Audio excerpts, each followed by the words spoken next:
Hi guys, it's Mike from Inside the Magic, and I want to talk a little bit about a local haunt that I went to here in LA. It was actually in Burbank, and it was called Rotten Apple 907, and this has been running for quite a while. I think more than 25 years actually, and this is my first time going, but I really enjoyed it. It was there's quite a long line to get in. It's a very popular local event, and once you get in there you can see why.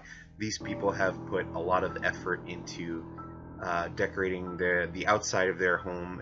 The whole thing is in their front yard, and it's a small maze, but the sets are really neat. The production design is great. The costumes are fun, and there are actually a few nifty special effects. And each year at Rotten Apple 907 they do a different theme. This year's theme is kind of a fairy tale, like twisted fairy tale. So there's a little bit of Disney skewering going on, but everything's very fun and family friendly. So not too scary. Bring your kids. Again, it's probably going to be a long wait, but I thought this would be a good place to go for my last haunt review of the season. This is probably the last thing I'm going to get to do unless I get invited to something on Friday.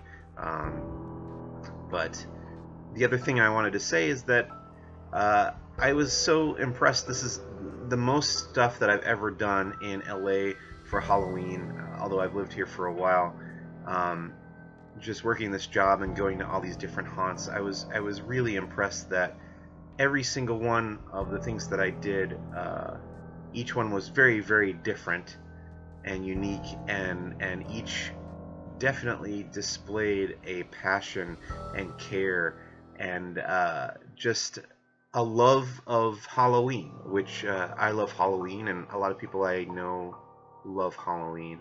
So I really appreciate that, and I love that LA is such a wonderful place to spend this holiday, and that people put so much effort into making it so wonderful. So if you live in LA, I recommend just Google search for a list of all the local things, local haunts that you can go out and check out. Some of them are free, some of them are moderately priced, some of them are a little expensive but worth it.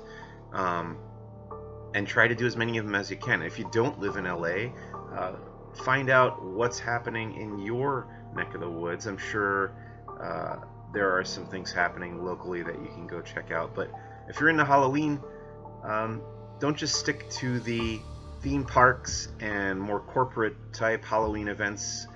Check out some independent haunts. Check out some locally produced Halloween events, and I'm sure you will enjoy it, because like I said, at the very least, everyone who puts on something like this really, really cares about it. So that's it for this Halloween season. I'll hopefully be back again to do this next year, and I think I've learned to get an earlier start so I can cram more stuff in, so we'll see what happens then. But until then, thank you so much for watching. My name is Mike with Inside the Magic, and stay tuned for all your theme park and entertainment news.